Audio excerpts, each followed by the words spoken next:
I'll stop talking about Helen Keller. Uh, Talk about this quote, and she said, "Security is mostly a superstition.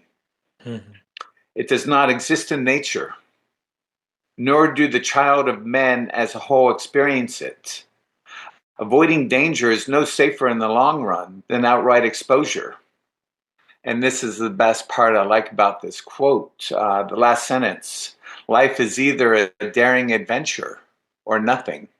mhm, And I've always loved that, and especially the way it relates to something that I incorporate in my life, and that's like being aware of the comfort zone and the level of security that it brings.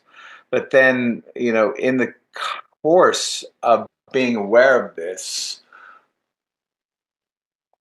also being aware of the other side of it. It's like a double-edged sword. On one hand, we have security and comforts and the ability to do simple things like sleep and have an expectation of what we're going to eat. But on the other side of that sword, um,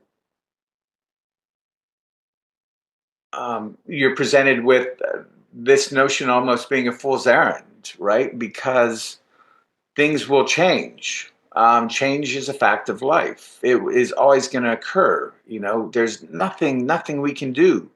Really, people are trying to not age, and they're finding better and better drugs to not age. But even now, if you live to 80, to your mid 80s, that's 10 years longer than the average life expectancy, at least in the United States.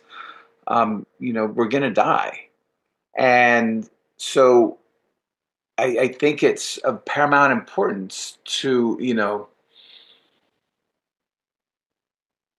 embrace and be aware of the dual nature of change.